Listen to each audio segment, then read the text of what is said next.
Hello everyone, and welcome to this tutorial. In this video, I will walk you through the absolute bare bones process of getting a simple scene functional up and running in GeoPix. And this is going to include a fixture we can see, data going out to an actual pixel controller if we want, and also a projector and a macro.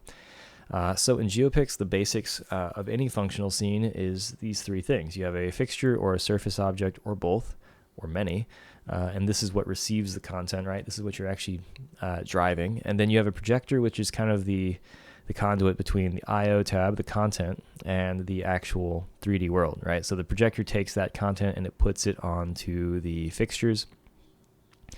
And then the macros are kind of your content powerhouses. Those things exist in the I/O tab. So we're going to kind of talk about all three of those and set up a very, very simple, very quick, very bare bones thing that you can hopefully get up and running in no time. So with that said, let's go ahead and clear out the welcome screen here, and we have a completely empty GeoPix file. The first thing we want to do here is create a fixture. So before we do that though, navigation controls are pretty straightforward. If you want to rotate the camera, hold Alt and drag your left mouse button. To move the camera, you can Alt and right mouse button. And to zoom, you can use the scroll wheel, or you can Alt and middle mouse drag. So there you have it. That's the basics for navigation. So let's go ahead and go to the Create tab over here. It's going to create a panel. We can go to Objects, All, and just click on Fixture. So with that done, we have a fixture object that's completely empty. There's no pixels in it. So to do that, with our fixture selected, let's go over here to the Object Mode drop-down, change it to Hull Mode, and let's enter a new tool called the Hull Add tool. So with that clicked on and activated, we can actually left click on this orange dot in the middle of our viewport here, and that's going to create a single hull. And that single hull is on the icon. That's just fine. And it's also selected by default. So let's go back to our select tool, and if it's not selected, just click on it with the select tool, and you can go to the hull menu, generator from selection. And what this is going to do is configure a newly created generator that's attached to your fixture. You can see it right here, with the necessary information to start generating some pixels off of what you had selected. Of course, you're going to want to tweak this. This is just the default 10 by 10 grid generation that happens when you have a single hull selected. So to tweak this, we're not going to do anything fancy, but let's just go ahead and set the resolution of the generator from 10 by 10 to 32 by 32. Now this is going to give us some more pixels to work with, but you'll notice that we're getting some cutoff, and we have a yellow number 1 up here, which is basically a system warning that says, hey, by the way, generator 1 is getting clamped. And if you don't want this, just change the cutoff parameters. So with our generator still selected, scroll down to the bottom of the generator section, and you'll see this parameter called cutoff. Since we're trying to generate 32 pixels on X and 32 on Y, that is a total of 1024. So we actually just need to make this number bigger. So I'll just make this 1024. And now we've got the full grid and the error goes away. All right, so I'm going to turn off the generator. Or I'm going to make its visibility off, so it's still doing its thing, but it's just not visible. You can actually disable the generator with the lightning bolt here. We're not going to be doing that. We're going to leave it on.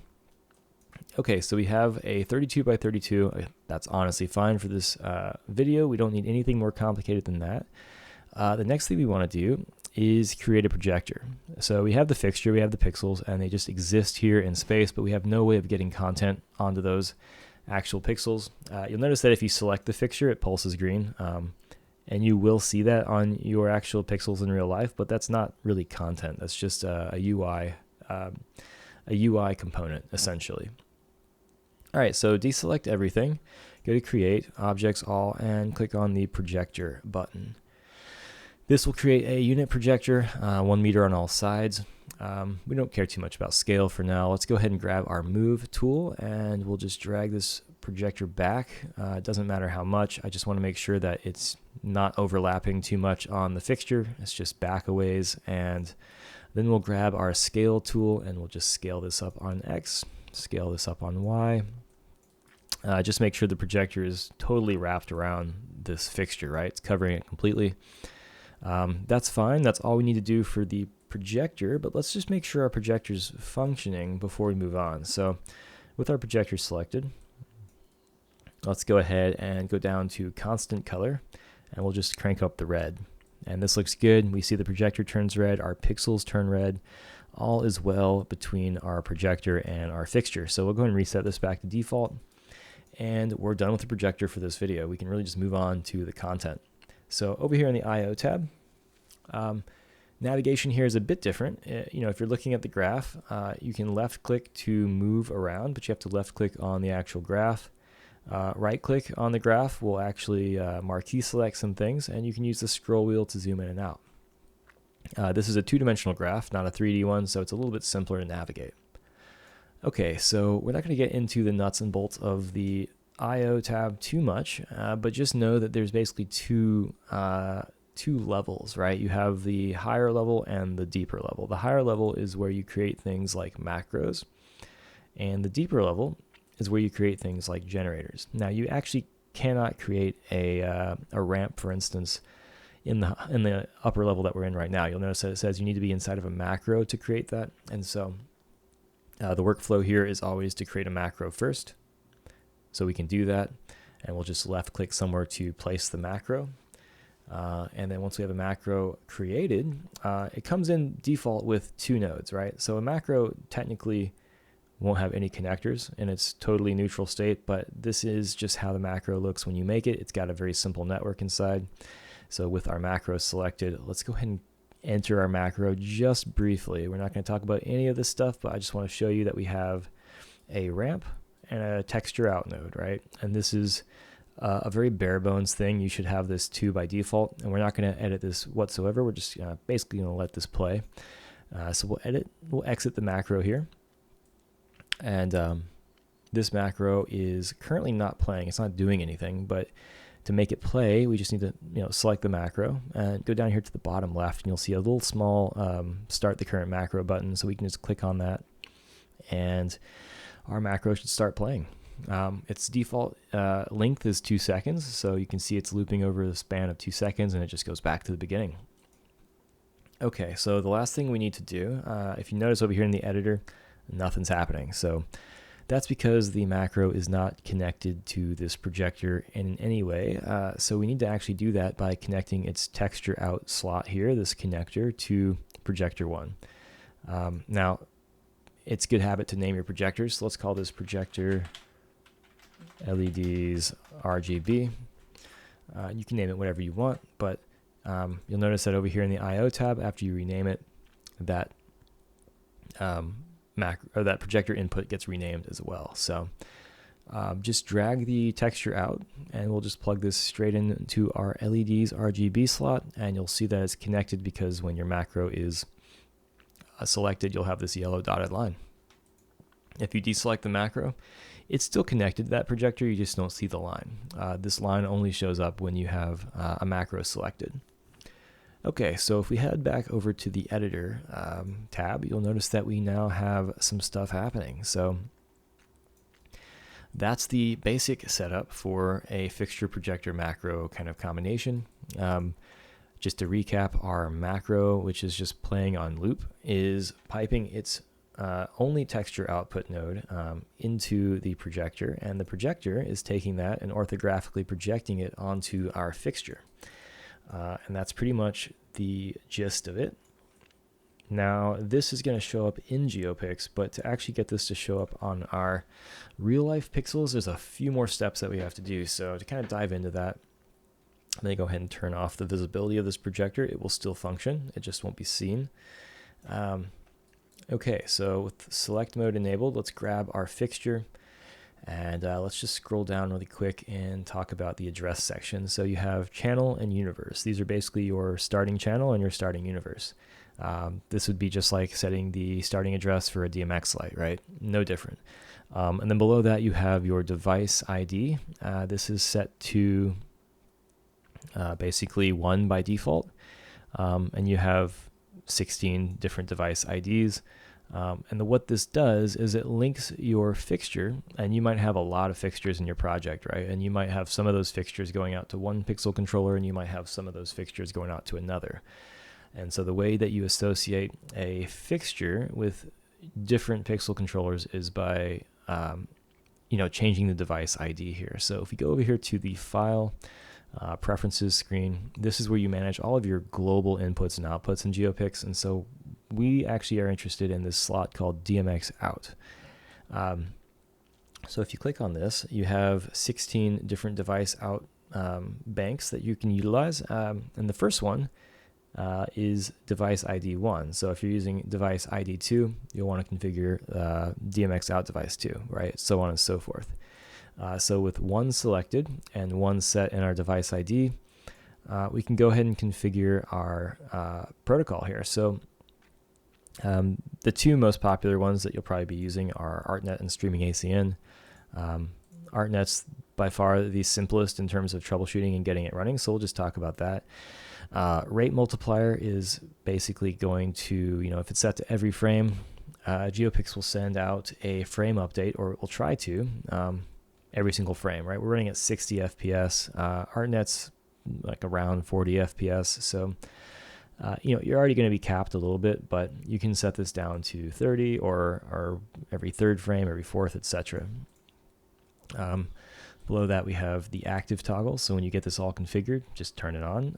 You have unicast. If you want to use unicast for your ArtNet, you have the address, the target adapter. So if you have Wi-Fi and Ethernet, and your Wi-Fi is your internet, and your Ethernet is your maybe your show network, you want to set in the adapter's IP address for that show network, and that just kind of helps GeoPix know which network to be using, because Windows likes to pick one that it thinks is the default, and it can screw with things in GeoPix. So that's it. You shouldn't need to mess with port. ArtNet is almost always 6454, and once you do that, just enable your ArtNet device, and you should see stuff lighten up on your pixels right away. And that's pretty much it. That's all you need to know to get things basically up and running. The Perform tab here, which is still work in progress by the time you're watching this video, it's very likely going to be a bit different than what you're seeing here. But if we wanted to control this macro, let's go ahead and click the stop button for that macro. So nothing's happening. We would need to create a button for that macro and link it up. So again, this is very much a work in progress, so expect this stuff to change.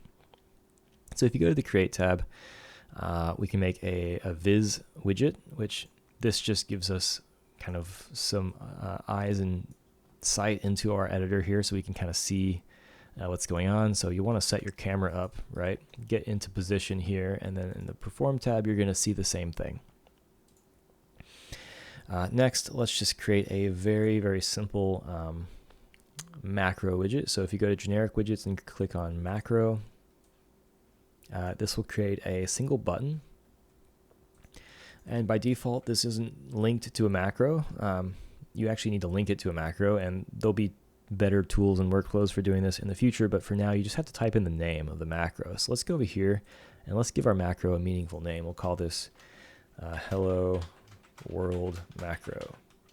I'll select that, copy it, I'll hit enter, and then over here in the Perform tab, let's go ahead and and by the way, these are two different things, right? Name of the button, but this is the name of the macro you're linking it to. So we'll just paste that same name in here. You'll notice that it linked properly because we get a preview of that macro, and that's pretty much it. We have momentary fade, and we have a few other options here, but momentary fade or toggle. Momentary and toggle are the two things you should be thinking about. Momentary is as long as you press the button down, as long as it's held down, it will work. So let's go ahead and try that first. So if we go from edit mode into perform mode, now we can actually interact with our UI. You'll see that clicking and holding on this will cause this to play, and when you let go, it goes off. Let me fix one thing really quick. So we have these annoying green lines, and since we're no longer building stuff in the editor, we can go ahead and turn this off. There's a couple ways to do this, but let's just go ahead and turn, you know what, let's do this in the global area. So you can also just deselect it, it helps, but if you go to File, Preferences, and in the editor settings, just turn off the pix lines and the hull lines, and you'll see that things kind of, even when you have it selected, are completely off. So that gives us a cleaner viewport experience. And you know what? We can also turn off the grid and the axes. So now we just have a simple, completely uncluttered view. We can just turn off the icons as well, so we have nothing but the pixels. All right, so Perform tab. We click and hold this, and we are basically triggering our macro. So if we go back to edit mode and select this, let's play with a couple of these other options. We have toggle instant. And the way this works is you click on it once and you can just like let go and it will just keep doing its thing. In addition to that, we have momentary fade. You'll notice you get a couple extra parameters here, and this basically does the same thing as momentary did before, but it gives you a little bit of nice soft fade on, fade off. So you might always want a little bit of this for your macros, but you also might want some of those hard effects like a strobe. So toggle fade. Maybe want this to be a slow fade off, but a really fast ramp up. And so this will basically like kick it on, and then it will slowly fade off. Of course, we actually still have this on because it's at the toggle, but when you turn it off, it fades off. So that's the basics of the macro widget. And there's a few other things that we can do in here, but we're not even going to get into that. That's basically the bare bones. We actually added one extra thing in here that I hadn't planned to talk about, which was the macros, but we have, to recap, let's just go ahead and turn on everything. We've got our fixture, our projector. Projector puts things onto the fixture, and your macro puts things into the projector. So a macro, projector, fixture, and once you have all that kind of stuff, that infrastructure set up, you can start making more macros. So for example, let's just go ahead and go to node, duplicate. And so we have a new macro. Let's call this macro 2. And let's just go in here really quickly. Let's just click on our ramp. Let's edit the ramp. And I'm just going to click random color ramp. So that looks just fine. We'll make the type, we'll set this to radial, and maybe we'll set the period to 0.25. Just something visually different, right? Okay, so if we hit play and stop, you'll see that we now have a different macro. You'll see that this is connected. So we actually have these two connected. Just because it's connected doesn't mean you'll see it, right? It only shows up if it's playing. So let's go ahead and take our macro 2's name, and let's go to the Perform tab, edit. Let's go ahead and let's just create another macro button, and we'll call this one macro 2, M2, and let's call this one M1. Now remember, this is just the display name, right? This doesn't actually have any bearing on the macro that's specified here. So let's go ahead and set this one to, let's just set it to toggle instant, and we'll set this one to momentary fade. We'll set this to a 0.1 and 0.1, so pretty responsive. So, okay, with that done, we'll go back to Perform tab. Let's go ahead and go to File, Preferences. Let's just turn off a bunch of this stuff. Great. Let's just go and zoom in on this fixture so we can see it nice and clear here. And you'll see that when we click on this, it's enabled and it's playing. But over top of that, we have this momentary control, right? And the way that they're being composited is handled in other places. We're not going to talk about that, but this is the basics of how you would set up a Perform system, right? You would have something that's probably happening in the background, and you'd have some controls that you might want to jam on, or everything could be jam, or everything could be pre-scripted. It's really up to you and what you want to create. So that is it for this video. I'm not going to make it any longer. I want this to be hopefully fairly straight to the point. This extra stuff at the end is bonus. So if you made it this far, congratulations, you got a little bit of extra stuff. And that's pretty much it. This hopefully will get you going, and if not, check out some of the other tutorials, and there will be more very soon. Thanks for watching.